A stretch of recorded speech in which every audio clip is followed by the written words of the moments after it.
Hi hello friends, എല്ലാ കൂട്ടുകാർക്കും പുതിയൊരു റിവ്യൂയിലേക്ക് സ്വാഗതം. അപ്പം നാളെ സംഭവിക്കാൻ പോകുന്ന ഭാഗമാണ് പറയാൻ പോണത്. ഞാനത് പറയുന്ന മൗനസമ്മതത്തിലെ ഭാഗമാട്ടോ. അങ്ങനെ നമ്മുടെ ശ്രുതി അടുക്കളയിൽ ലാവണ്യക്ക് ഓരോരോ കാര്യങ്ങൾ പറഞ്ഞു കൊടുക്കുകയാണ്. അപ്പോൾ സമയത്ത് ലാവണ്യ അതായത് പൊടി ഇങ്ങനെ കുഴക്കണ സമയത്ത് കയ്യിൽ നെയിൽ പോളിഷ് ഉള്ളത് കൊണ്ട് നമ്മുടെ ലാവണ്യ പറഞ്ഞിട്ട് ഞാൻ ഈ നഖമൊക്കെ വെട്ടി നെയിൽ പോളിഷ് ഒന്ന് കളഞ്ഞിട്ട് വരാം ശ്രുതി എന്ന് പറയാണ്. ശരി ലാവണ്യ എന്ന് പറയുന്നുണ്ട്. അങ്ങനെ ലാവണ്യ അകത്തേക്ക് പോകുവാണ്.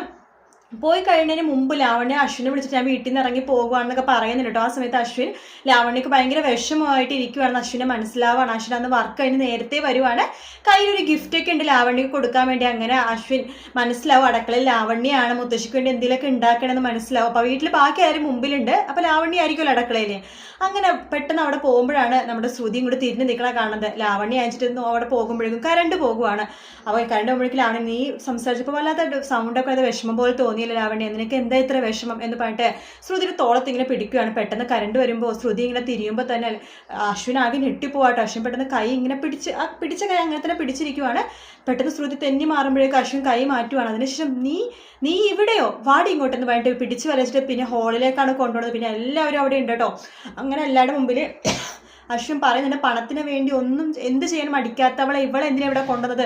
അങ്ങനെ വളരെ മോശപ്പെട്ട വാക്കുകളൊക്കെ ശ്രുതിനെ പറയുമ്പോൾ ശ്രുതി സൗണ്ട് ഉണ്ടാക്കാണ്ട് ഇങ്ങനെ കണ്ണിന്ന് കുടുകുടാ വെള്ളം വന്നുകൊണ്ടിരിക്കുകയാണ്.